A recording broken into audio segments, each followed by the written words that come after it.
everyone. Thank you so much for tuning in. This is Sarah Haas, and you're listening to the Boss Body Podcast. I'm so happy to be here, and I'm so happy that you're here with me.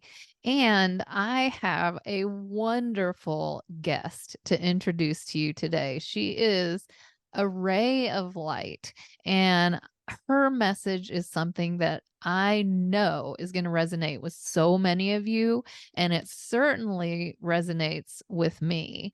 So I have with me today Danijela Jokic Vaislay. I probably didn't quite say that exactly right, but I did my best.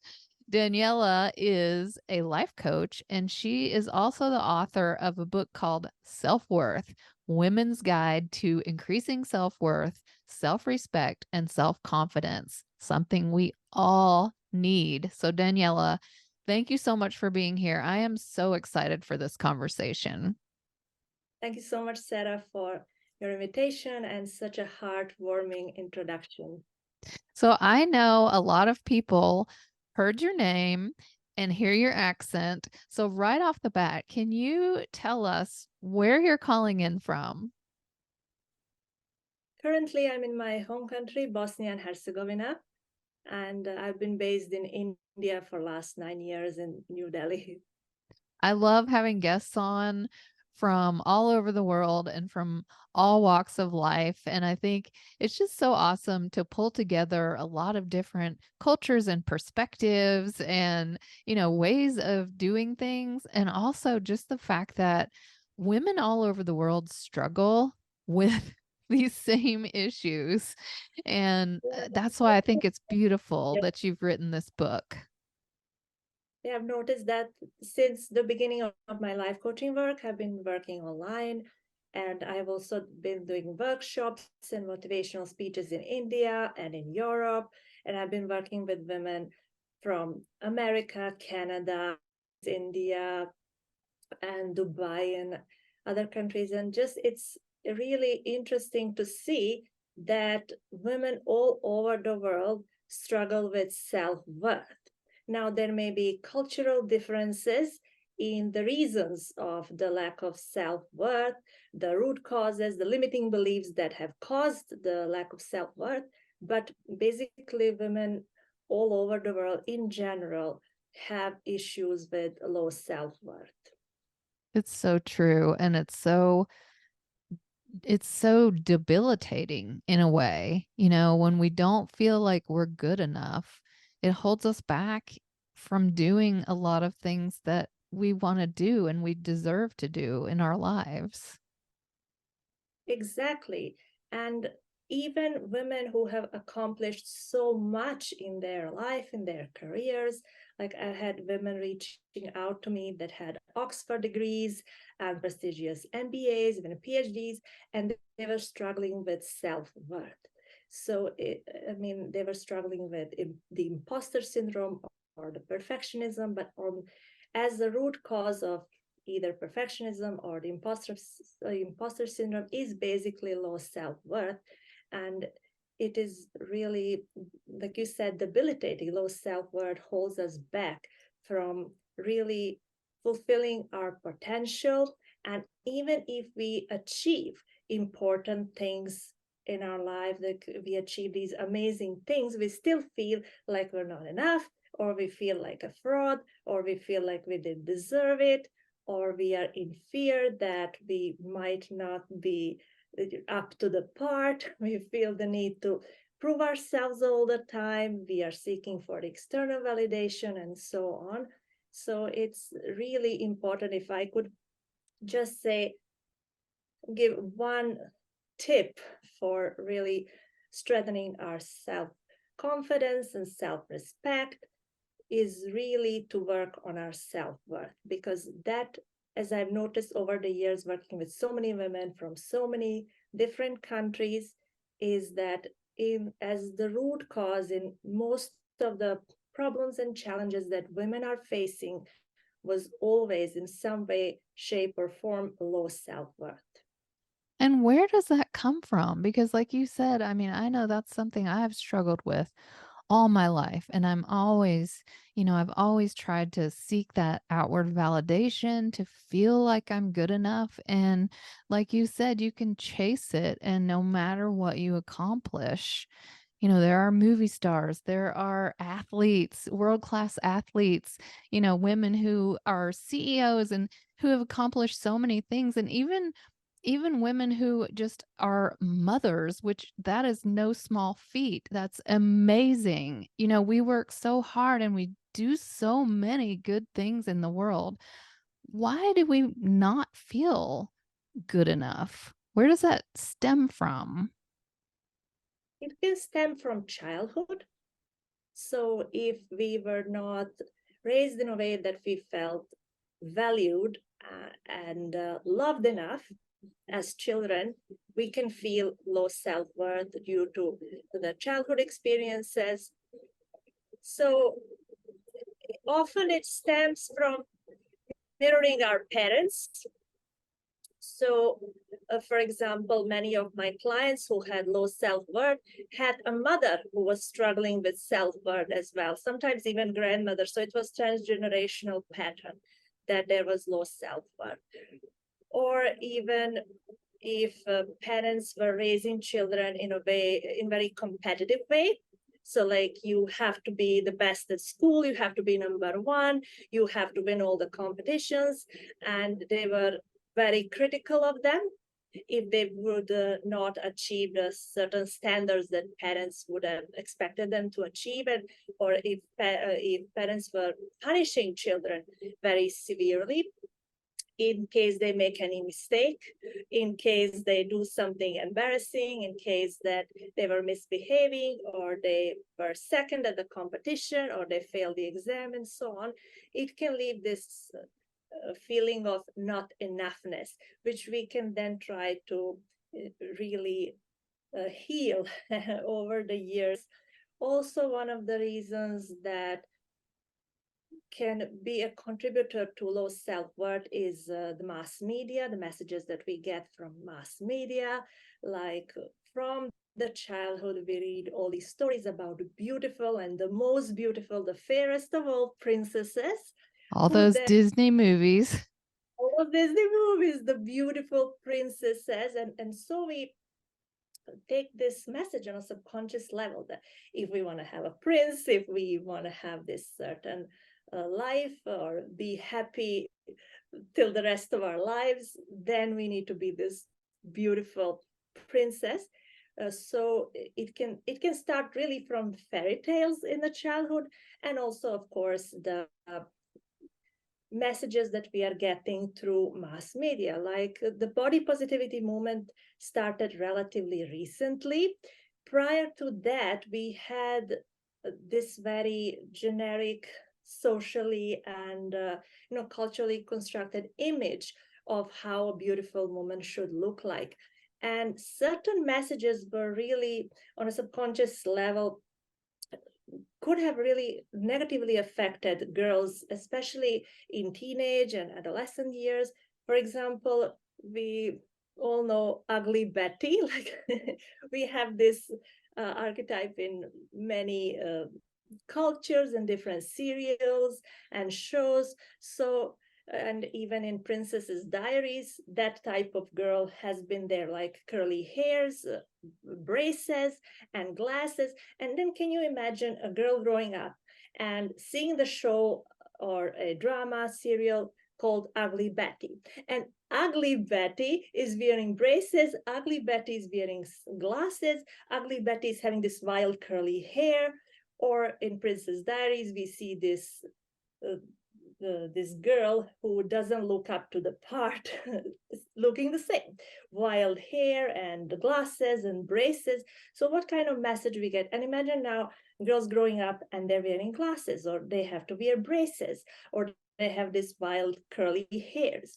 And also, for example, girls struggling with acne or imperfect skin or alopecia while growing up, or not fitting with their body weight into certain standards.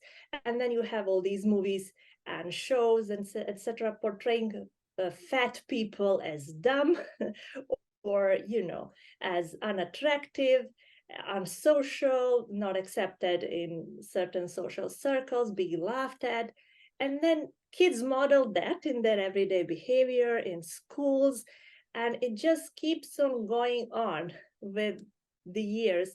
And we can just, by comparing ourselves with that image, that socially, culturally, mass media constructed image, if we compare ourselves, then we can feel less than. We can feel not worthy, not beautiful enough, not attractive enough, not enough in any sense. And nowadays we have social media. So there is all this comparison on social media. How do we look like? We've got so many filters that we can change our looks and like filter our skin. So it seems like these beauty standards are getting stricter and stricter and stricter over the years. On the other hand, we have some positive things going on, such as body positivity movement, which I'm very happy about. That now we are actually starting to see women looking like ourselves in the ads, in ad campaigns, on billboards, on TV, in the magazines, on Instagram profiles as influencers in fashion, etc., and even on a runway.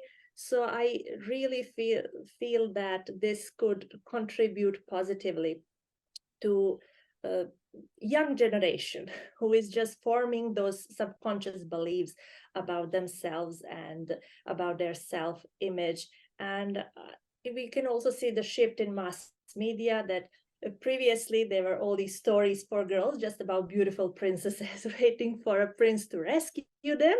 But nowadays we have all these heroines in mass media that are accomplishing amazing things, that are warriors, that are priestesses, that are very powerful women leaders, queens, and so on. So that is also a very positive movement that I'm seeing as a life coach and someone who has been studying this topic for many years now. I think this can certainly help with these limiting beliefs that we can form if we are just comparing ourselves to that socially constructed image of how beautiful women should look like.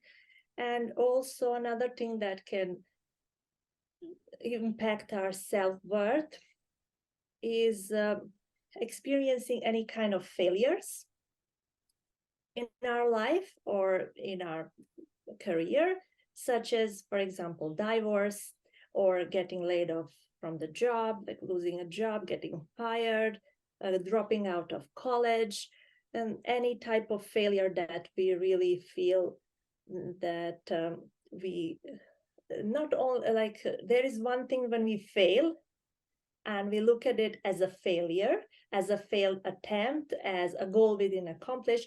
But if we had a failure and then we label ourselves as a failure, that is something that can really be detrimental to our self-worth. And if we did not process that failure in a way that it is a goal we didn't accomplish, or it was a life stage that we now need to move from, and we need to move on from this, that we have overgrown certain things in our life, or things didn't work out in a way that we imagined, but we have learned the lesson and we can move on. And instead of that, we tie the result of that goal or of that marriage or of that career, we identify with that so strongly that we link our self-worth to that outcome or that relationship.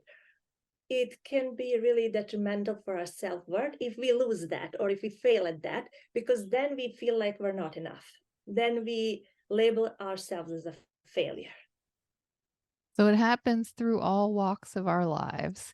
You touched on when you're a kid, you get these messages from your parents that you have to achieve. Not everyone, but a lot of us. And, the bar keeps getting higher. If you made all A's and one B, maybe you should have tried harder and not gotten that B. And you have to go to medical school or you have to be a lawyer. And, it can be any number of things. And the message that we got from our own moms because they didn't feel enough. And that's something that I've talked about with a lot of my guests, that these traumas get passed down through the generations, and then we pass it on to our daughters. And nobody escapes life unscathed, whether your parents, drove you to achieve more, or whether you had body issues, or like you said, maybe just negative experiences or things that you perceived as a failure over your lifetime, which we all do. And we tend to really hone in on those moments and on those things, and sort of push all of our assets and all of the wonderful, amazing things about ourselves to the side, and just like blow up those negatives.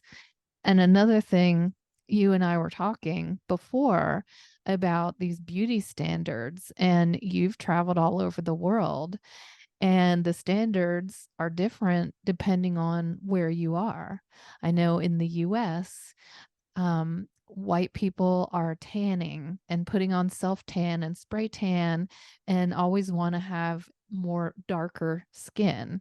And then you've been in India, where the women want their skin to be lighter, and they're using these bleaching creams. And my sister lived in Japan as a teacher for, I think, about 12 years. And she's blonde, very fair skinned. And all over Japan, people would stop her and say, "You are so beautiful." And the hair salons wanted to cut her hair and take a picture just to show that they had a client. And it's so sad because that's the opposite of what they look like. They're not blonde, they have dark hair. And you always want to fit someone else's standard, and the standards are all over the place. Different cultures feel that different body types are the standard of beauty. There's the athletic, thin, lean type. There's a more curvy, carrying more weight shows that you're more fertile, and bigger hips is more attractive. And if we try to just chase all these different standards, we can never live up. That is so true. Like when I went to India, I experienced the similar thing like your sister. People would be just praising me, like, you are so beautiful. You are so bright. You're bright like the moon. You look like a goddess. And those are the things I've never heard back in my country. There I would be always, like, oh, you're so pale. You look sick. Did you get your blood checked recently? You should get some tan. And it's just ridiculous how beauty standards are socially constructed. If we look at it from that perspective, that in your country you're not considered beautiful, you're not perceived beautiful, but in some other country, you as you are, with your skin, with your hair, with your body features, you are considered the most beautiful, you are considered a goddess. And if you look at it from that perspective, you can see how beauty standards are socially constructed. And it is funny that we are trying to match that standard so much. And if we do not match the standards, we feel unworthy. It lowers our self-worth, it damages our self-worth. We feel like we're not enough. And then in some other country, we can be considered beautiful with those same features. And we can also see how beauty standards are changing over the last decades. Like if you remember, we can remember the time that Kate Moss was considered like that standard skinny and like very slim women were considered attractive. And then we had Jennifer Lopez coming, and then curves getting popular. Then we had Kim Kardashian. Now we have body positivity and so on. So just like you and I, in such a short time, over the last few decades, have experienced, like if you remember the music videos, if you remember fashion shows, if you remember movie screens, and nowadays social media, we have been seeing different types of women over the decades. And now we are seeing something different. And who knows, in a decade or 2 decades, what kind of beauty standards will be popular then? And then if we are trying to change those beauty standards, then it is ridiculous, because even if we match that perfection which is hit in this decade, perhaps next decade that won't be a beauty standard. Something else will be popular, something else will be considered hot. And then you can't chase it even if you want to. I think what we should really do is just realize how socially constructed these standards are, and start accepting ourselves the way we are, and really start perceiving ourselves as beautiful, perhaps even travel more and just experience beauty of women in different countries in different ways, and just see how we are all beautiful in our own way. Because like, if you see, just brightness is one reference that we can take. But for example, in some tribes in Africa, women with longer neck are considered beautiful. In some parts of the world, women shave their head. They are considered beautiful that way. So in some part of the world, women are covered, and that is part of the beauty. So we can just experience beauties through different perception, different social construct. But if we are trying to chase it, it's really difficult, and it can just leave the scar on our self-worth in the end. And it's such a shame that so much stress is put on a woman's value being how attractive she is. And that's not anything to do with your value. You don't have control over the way your body is made, the way your face looks. Everyone's just born one way or the other. And like you said, the standards are so different no matter, that's why the world has all these different different body types, different, we all look different and it doesn't matter. That has nothing to do with our self-worth. And it's such a shame that we struggle with that, and how exhausting it is. You're physically exhausted because you're trying to diet and you're trying to, force yourself into something that isn't made for you. And just the mental anguish that we put ourselves through, it's so tiring.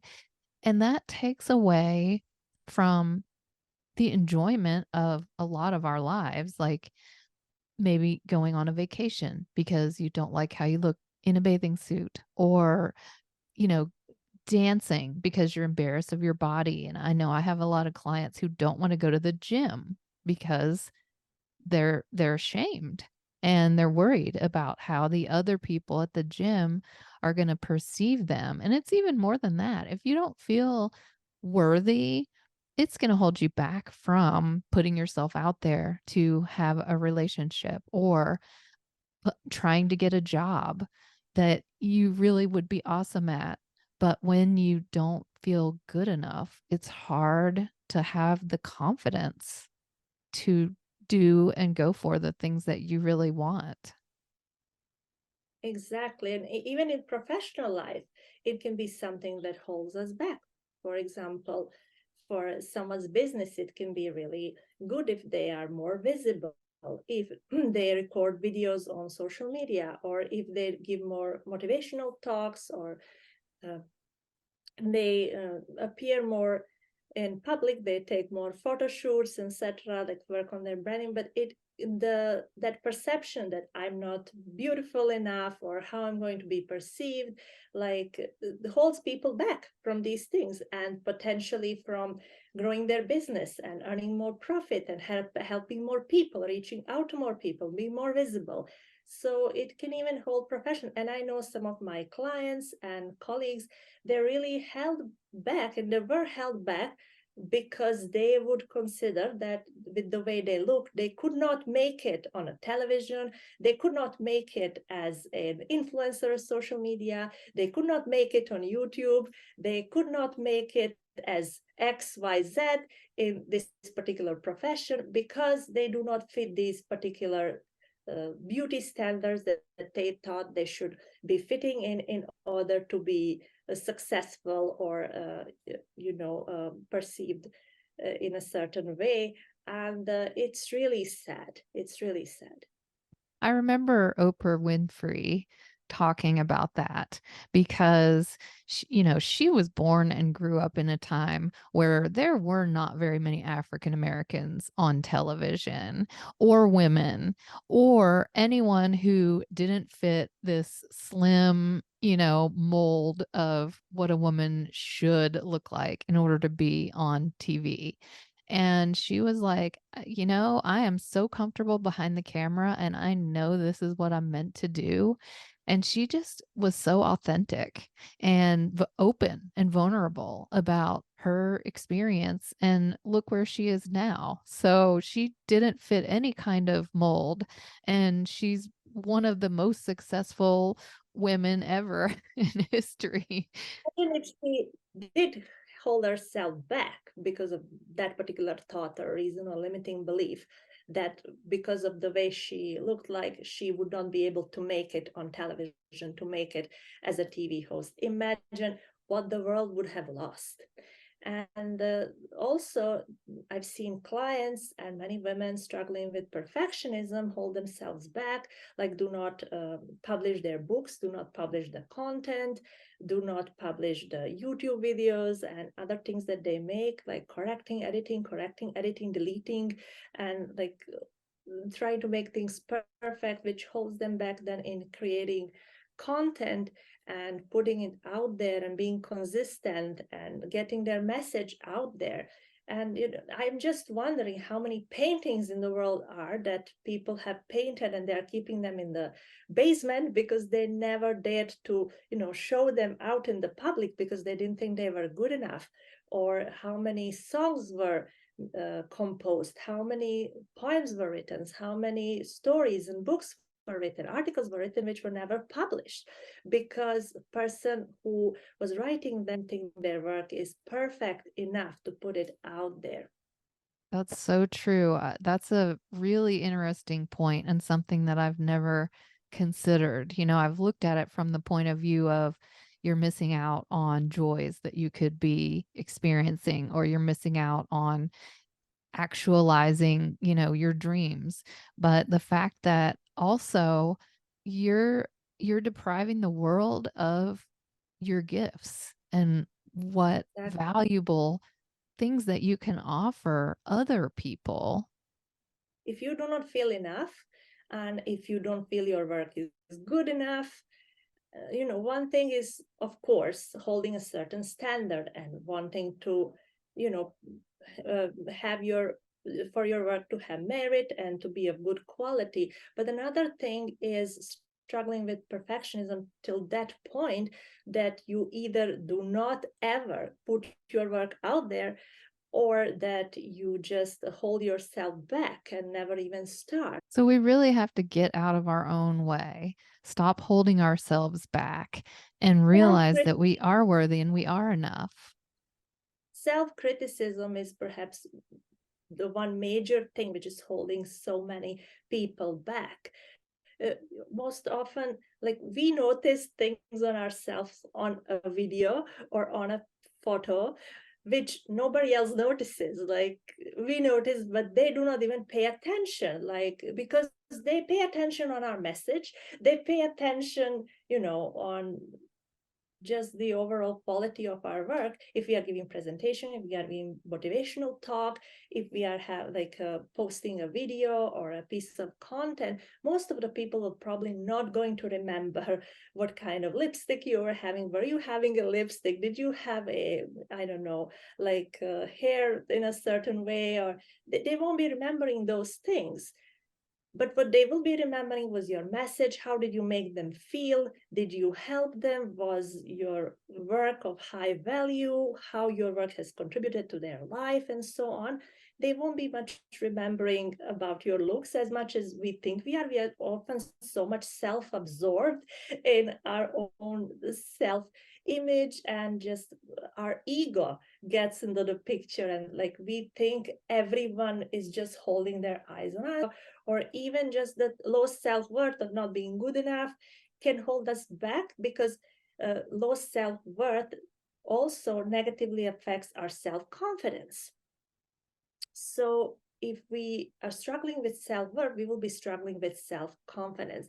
And that's why I'm saying many of the confidence trainings and programs can help us on a superficial level. But if we really want to build a genuine confidence that comes within, just working on our communication skills, just working on the way we are showing up, our body language and so on, that's not going to help. Of course it's going to help in a way that we are more presentable, we present our message better, we feel more confident about ourselves. And of course, if we pay attention on our self-image, take care of ourselves better, feel good in our bodies, of course we are going to feel better about ourselves. But the genuine self-confidence comes from the place within, when we know we are worthy. And when we know we are worthy, we know we have certain gifts to share with the world. And then we are in integrity within our self-confidence. Like we do not have to prove ourselves to feel confident. We don't have to have the external validation, because we have feeling that we are worthy and what we have to offer is valuable. And then we show up with such a genuine confidence and integrity. And that type of confidence you cannot build with confidence, the classic confidence training. You really would have to go deeper and work on your self-worth.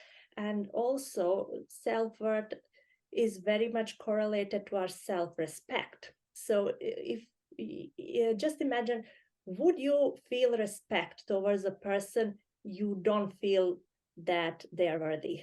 If you don't consider someone good enough, you don't consider someone, you do not see any kind of value in a person, you cannot recognize their abilities, you do not, how can you respect them if you don't think they are worthy? And same thing with us, if we don't think that we are enough, we are not going to respect ourselves.